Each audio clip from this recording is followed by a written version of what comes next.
Well, hi, a very warm welcome to Dusty Shelf. Hope I find you well. Today, unboxing of this kit from Tamiya. This is the XV02RS Pro, the chassis kit. This is Tamiya's sort of road-going version of their rally chassis. And it's not a kit that was actually on my radar. I had no intention of doing this one. And I'd looked at it, as I say, it's been around for a little while. The reason it caught my eye is Model Sport had a sale on this week, and I think these are still for sale if you're interested in one. But looking through what they had in their sale items, this kit was actually reduced down to 50% of its RRP. So the RRP on these is £399. You can pick them up. I mean, I've seen them for £260, £280 maybe. This was down to 199, and it's got lots of hop-up items already in it. I plan to add some extra bits on there. I plan to do quite a extensive build on this one, so when I get round to actually building it. But today, purely unboxing.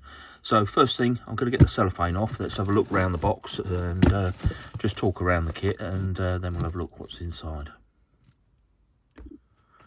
Right, let's just take the cellophane out of the way.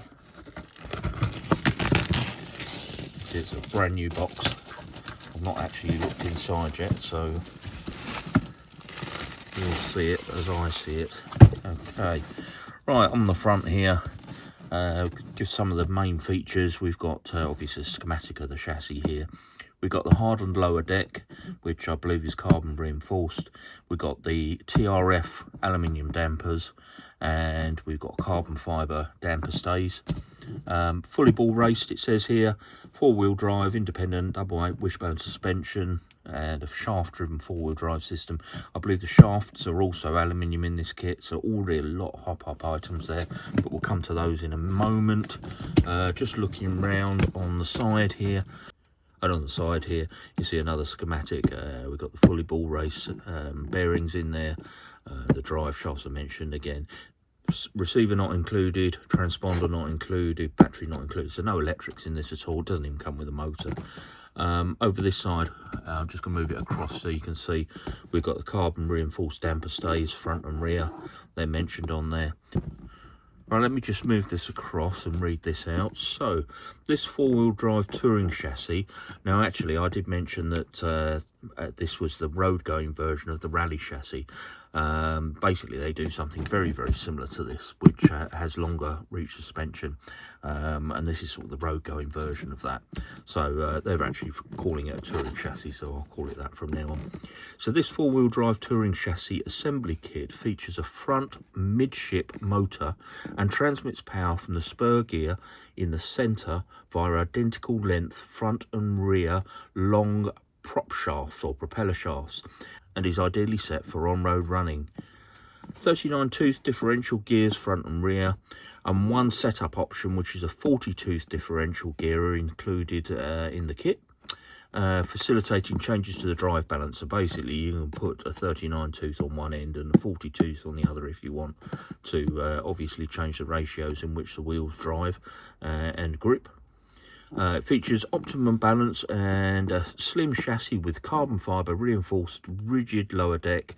So it is carbon fibre, the lower deck is carbon fibre reinforced, and the 4-wheel independent double wishbone suspension has the aluminium cylinder oil dampers, so the TRF dampers on there. So yeah, already looking like a really nice. So just moving it round, just checking there's nothing else on here. There's nothing of interest on that end. Obviously a nice little carry handle on the top here, very similar to the Pro chassis that I did on the Formula 1 car the other week. And there's some information at the end here. I'll just pull that out.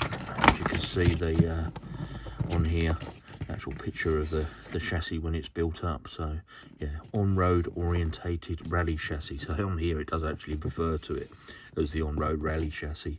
So yeah, I wasn't totally wrong in what I said to start with.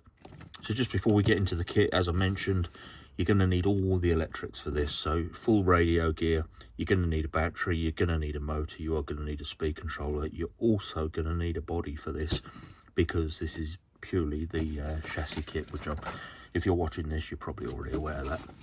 Right, let's have a quick look inside and see what we got inside the box. A bit of tape on there holding it all together. Right, the first thing I will say is this box is incredibly light. Yeah, as kits go, it doesn't feel like there's a great deal in here. But right, let's have a look what we got. So we got some foam padding, set of slick road tyres. You see there, they look pretty good. Let's have a look at them. I think these are just the standard, yeah, standard Tamiya road tyres. They don't look too bad. They feel very grippy actually. Yeah, very soft compound. Here's the chassis. Take that out of the packet. Let's have a look at that. So carbon reinforced. So this is an upgrade on the base kit, and you can see actually if you look at the moulding, you can see all the little glass fibres inside, or the carbon fibres inside, and it's incredibly stiff. You know, torsional rigidity and bending on that is incredibly stiff. So that's certainly going to help with the ride and handling. Yeah, beautiful moulding on these. They do a really good job, Tamiya. You know, really nicely finished. Yeah, I like that. Okay. Moulded components here. Obviously we've got, these are the suspension arms that come moulded on here, but probably won't be using those. We've got the steering components, got obviously the motor cover there, so a few bits and pieces. Set of wheels go with our tyres, the multi-spoked wheels, nothing really particularly special about those. I won't bother taking those out of the packet. Bit of a repetition, so in here we've got more of the gearbox cover, we've got some other bits and pieces, just some spacers, got the little drive nuts that go on for the wheels for putting the power through, and at this end these are the battery compartment stays, and then we get a repetition, so obviously two of those, one for each end of the car. Little skid plate and bumper, and the body pins. Come to the screw bag at that end in a moment. Let's have a look what's in here.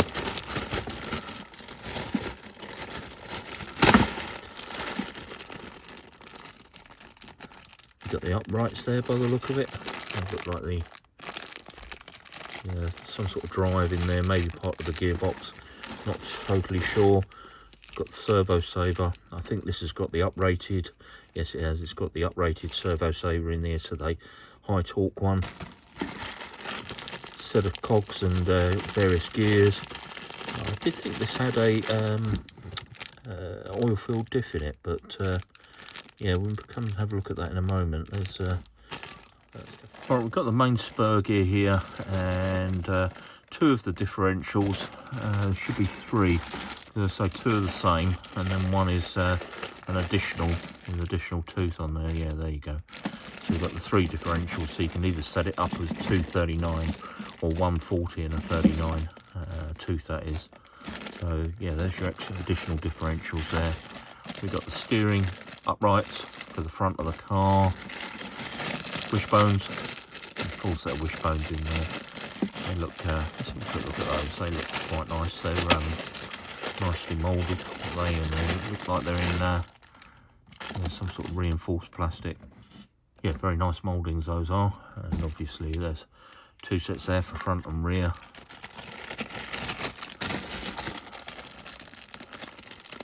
More parts to the gearbox or uprights, I'm not sure. Obviously there's some sort of bearing housing there, and then we got components for the shock absorbers. Obviously all the upper and lower components to link the shock absorbers in. What's in this pack? So this is our consumables or screw packs. Urethane bumper. We've got a tool bag with the grease, and you see the typical box spanner, and also the adjuster for the tie rods. It's all in there, a couple of Allen keys. In here we've got the springs for the uprated servo saver, and some of the ball races, fully ball race kit. And also in here we've got a set of TRF wheel nuts. You can see the blue wheel nuts on there. With another uprated component there. So it's already components we've seen, obviously the gearing with the options on the gearing, the carbon reinforced tub, we've got the uprated servo saver, got the TRF wheel nuts, and a fully ball raced, as you can see. In this pack we have all these are the oil discs. Certainly got a tub of oil in the middle there. As you can see, these gear casing seals here, which I'm guessing to keep the oil into the gearbox. But we've got the drive cups in there, more bearings, and there's some components there. I can't make out what they are. They look like the steering components, maybe, for maybe the servo mounting posts. But certainly some anodized components in there, some TRF parts. So we'll have a look into the instructions in a minute. Onto screw bag B, and in here you can see the TRF uprated drive shafts, aluminium drive shafts. One for the front, one for the rear.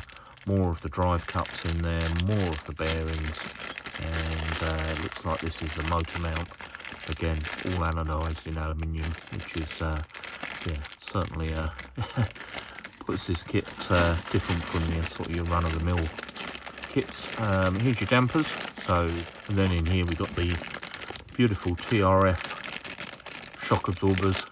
TRF being, I keep saying TRF being, if you don't know, is Tamiya Racing Factory, and there's a full set of TRF dampers there. It's going to look beautiful on the car. And then finally, box of components here, and here you can see our carbon fibre suspension stays.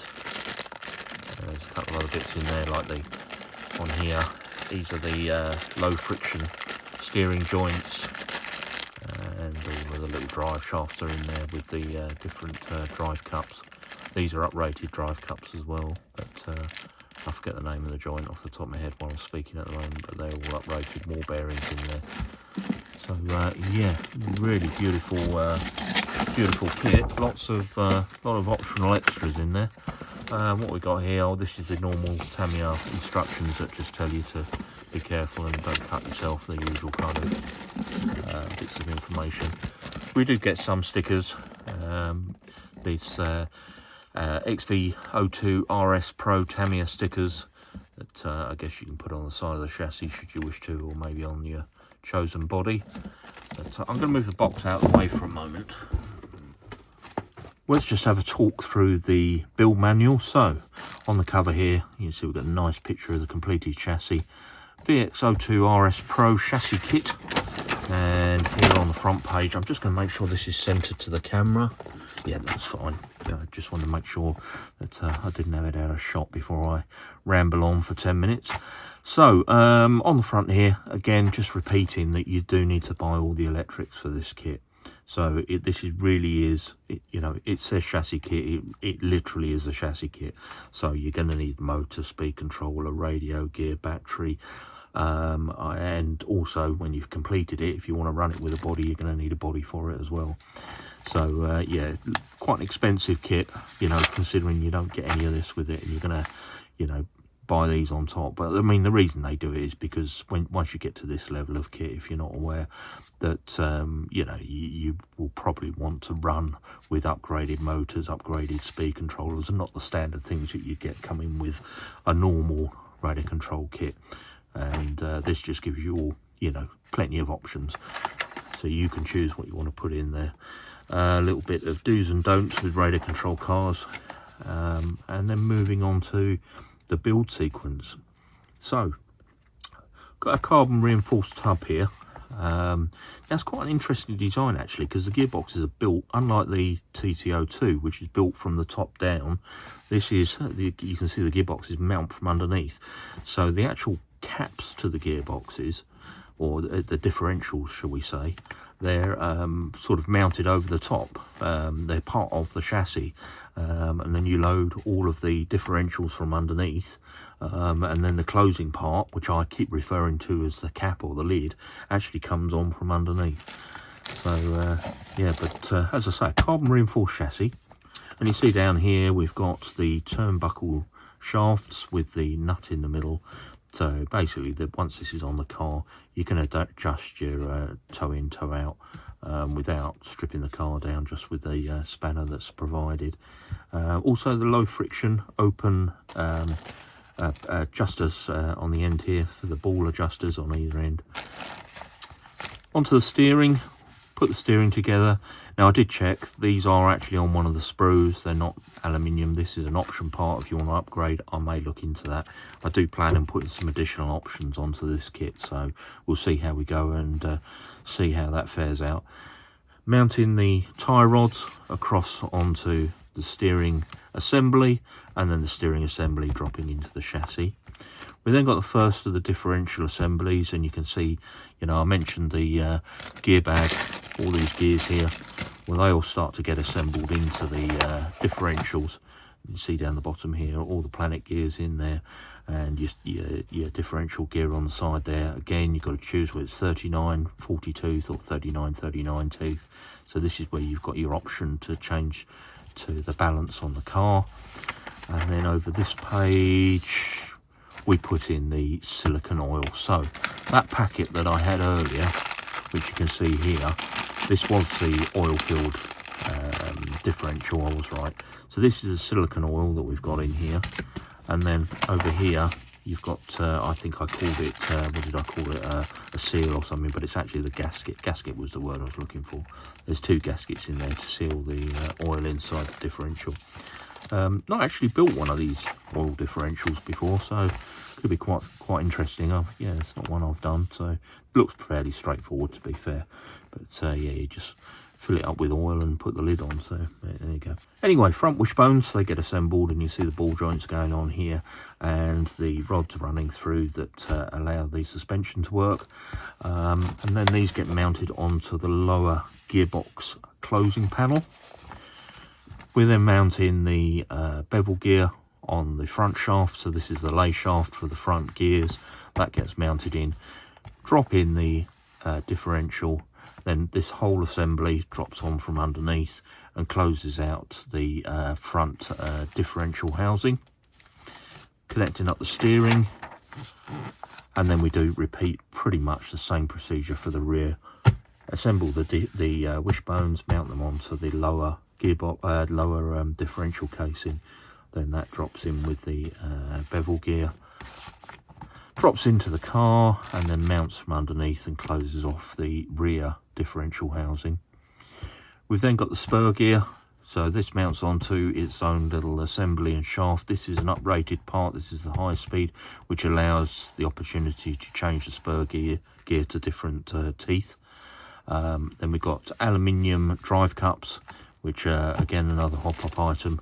And then at this point, when it drops into the car, you can see the two propeller shafts that or prop shafts that we saw in the bag a minute ago. The blue ones, so again, little TRF options to pop into the car. Again, repeating TRF, Tamiya Racing Factory. So yeah, it's what Tamiya refer to for their hop-up parts. There's the, I'll just actually to one side there. You see the two shafts there that equal length, and with the spur gear sitting right in the middle of the car means you get equal power to the front and rear of the chassis. Turning over, motor of your choice, basically whatever motor you want to put in there. Mounting onto, and again I'll bring this back across, this beautifully machined blue anodized motor mount. And this will be good for obviously heat transfer with it being made of metal, so you know, it gives you the element of cooling there. That drops into the car. You've then got a cover that goes over the top of the spur gear, and then we've got the adjustable upper and lower arms, which will give you your camber adjustments on the front and rear. So this one is the front arms, and this one will be the rear arms. I'll just cover them both here. So again, with a little nut on the turnbuckle, which means they can be adjusted once they're on the car, and you can tow the wheels in, tow the wheels out. Sorry, let's do that again. You can adjust the camber in and adjust the camber out, and then you can tow the wheels in and tow the wheels out. So you've got quite a lot of adjustment there on the front of the car, and then on the rear of the car you've just got the camber. That gives you a small adjustment. I can't see anywhere on here the caster. Caster's where you rotate the hubs this direction. Don't think there's a caster adjustment on here. I think it's just yeah, toe in, toe out and camber. We've then got our damper stays. These are the carbon fibre damper stays that were just here. Really beautifully looking. They're going to look great on top of the car, but obviously very strong and very lightweight, so they're another little upgrade. And then we've got our skid plate that I showed you right at the beginning of when we start unboxing, that screws on underneath, and you can see the mounting of the, which one's this one? This is the front one, I think. Is this the front one? Front damper stay. So this damper stay screws onto the front of the car, and then this one is the rear one. So assembly of the rear one, and that screws onto the rear of the car. Then we've got the front uprights and the caster blocks. Oh, there are caster blocks. So we have got caster adjustment. So you can adjust how the caster sits on the car as well. So full adjustment, full suspension setup adjustment on this, which is absolutely amazing. Yeah, really looking forward to playing with this one and seeing how it runs. Drive shafts.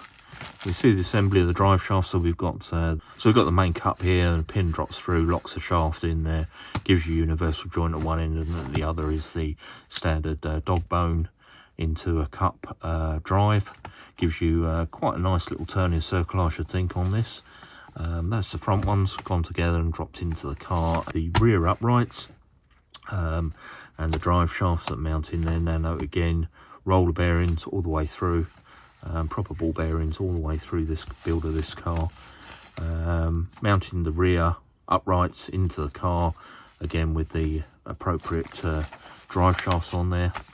Assembly of the shocks. I mean, standard process with Tamiya, putting the little rubber seal in there, screwing the shock together, but beautifully machined. I mean, they do look absolutely wonderful, and they're going to look fantastic on the car. And having had quite a few of these TRF shocks, they are really nice bits of kit. You know, the suspension on the TT02 that I've just built with the TRF dampers on there, absolutely wonderful, and it works incredibly well. So anyway, put those together, drop your spring in. You can see the compressor spring that sits on the bottom here. This was these components I spoke about earlier that form the lower part of the damper shaft, and then you've got your spring holders and things to add on to onto there. Lots of adjustment in the shocks. We've got a second. Let me see if I can just pull the shocks back in. So let's just talk about the adjustments on the dampers. So obviously you can put different oils inside the dampers for different damping rates. You can change the springs for different spring rates, and then you've got the ride height adjusters actually on the damper themselves, which can be changed to you know, to change how the car is sitting. So they do look beautifully machined, aren't they? Really nice. So yeah, anyway, fitting the radio gear. Obviously this page talks about fitting the or getting the servo to be zeroed, making sure it's a neutral axis, and then dropping it into the car and mounting on the uprated servo saver. So you can see here you've got the 3 springs in here that build up the stiffness in the servo saver. So essentially, if you hit a curb or something, it doesn't send the shockwave back up into your servo. And then mounting the receiver and your chosen receiver and your chosen ESC electronic speed controller into the chassis, along with the servo, which again is something else you're going to have to buy. And you can see on the steering servo, from the servo saver to the steering mechanism, again you've got another turnbuckle which allows a form of adjustment should you need it. Getting towards the end here, so just cable routing, battery stays, and the battery stays, I think they also double as sort of a muck deflector off of the wheels to try and you send anything kick up from the wheels, they get sent down the side of the car rather than all over the electrics and the interior of the car. Mounting the wheels on, did mention these plastic little cups that basically they sit onto the drive shaft. You see the pin goes through the drive shaft, these cups push on. Standard Tamiya fixing, they're the first thing I'm going to change. I shall get rid of those, and I shall get the clamp type from Tamiya, if you know the ones I mean. So basically got an Allen key in these clamp on rather than the plastic ones. But they seem to make the biggest difference to any of these cars straight out of the box. Then we've got the body stays that get mounted on antenna should you need it. I mean, most people these days don't run with an antenna because it's you know, all digital, but I do try and poke the wire through if I can. And then the final touches down here is just the urethane bumper that mounts on there, and the body pins to set your body height, depending on it depends what body you're going to put on this. I've not even thought that far ahead, because as I say, this kit wasn't on my radar. I didn't actually plan to purchase this, so I need to think about what body I'm going to put on this, and you know, what I'm going to run the car as. So fitting the battery in here, these two little plastic bits at either end, they open up, the battery drops in, they close, and again they you know, keep some of the dirt out of the car. And then this is all about setup here, lots of information on setup. So talks about positive and negative camber, the toe in and toe out, and then I'm guessing over the page we'll talk about caster angles as well. You've got all your gear ratios. I don't know what gear ratio I'm going to run in this yet. I haven't even thought that far ahead. And then here you can see your differential gearing, so 39, 39, 39, 40, 40, 39. So depending how you want to set the car up, how you'd like the balance of the car, you can adjust your gearing appropriately. A couple of hop-up items here. I believe these are hop-ups. Yes, so centre differential. You can also get a slipper clutch for this, I did read, so that might be something I put in there. And then again on here, these are ride heights, I believe. Sorry, so these aren't ride heights. There's some brackets here that you can purchase to put onto the car, which changes the toe on the back of the car. So basically you can tow the wheels in, tow the wheels out, depending on, you know, your preferred setup. And then finally at the back here, this is one of the sheets that you get with the Pro kits, that basically you mark down all your setup, take it down to the track, see how it runs, make your notes, and basically make changes, but keep a record of how you set the car up for a particular track. Great idea, I like that a lot. And yeah, just a couple of things at the end here telling you how to be careful and how to use the car, how to look after it. And then the usual at the back here in all Tamiya kits, basically schematics of all the sprues. The bits you're not using, if you remember at the beginning I said those damper stays, we're not going to use those, so yeah, they're marked in the darker colour, they're the obsolete bits, but everything else you do use in here. And then finally the screw bags are all listed out here, and their contents, what's in them. So when you're going through the kit, you find, you know, I'm looking for an MB2, you can come to the back here, find an MB2, know it's in bag E, and off you go. So yeah, it just gives you some idea of where the bits are. I've just noticed there's an MB2 in bag B here, so it depends where you are in the instructions. They're all pretty sequential anyway, but obviously I'll film this when I build it. But yeah, quite looking forward to this one. So thoughts I need to have on this one is you know, what additional options am I going to put on here, if any? What motor? I need to think about the motor, I need to think about the speed control, I need to think about the you know, the ratio options, and yeah, just generally have a read up on it. But not a kit that was on my radar, not a kit that I expected, but an absolute bargain. So as I say, if you want one of these, I bought this from Model Sport, and yeah, they've got it in their sale at the moment, £199. So I don't know if they've still got any, so apologies if by the time this goes live there aren't any left, but I'm sure if you go searching and you're interested in the kit, you'll probably find one out there for a similar sort of price. And yeah, I'm just looking forward to building it. I really enjoy building, you know, these radio control car kits. I just get a lot of satisfaction out of it. I love opening the box. I love the smell that you get from them. There's a particular smell that you know, of the sort of rubber tires and the plastic and everything, and it just takes me back to my childhood when, you know, I built my first ever kit all those years ago. And yeah, I just really enjoy this. Sorry, I'm rabbiting on there, but yeah, so today was just an unboxing. Hopefully I'll get around to building this very shortly once I've decided what options to put on there. And yeah, we'll get that video up as soon as we can. Anyway, if that was of interest, please do give it a thumbs up, and please do check out the channel. I've got lots on there, lots of radio control bits and pieces, and it's pretty much anything that interests me, everything from roller coasters to model railways. And if you can subscribe, I'd be really, really grateful. And I'll just say thanks ever so much for watching, and I'll catch you on the next one.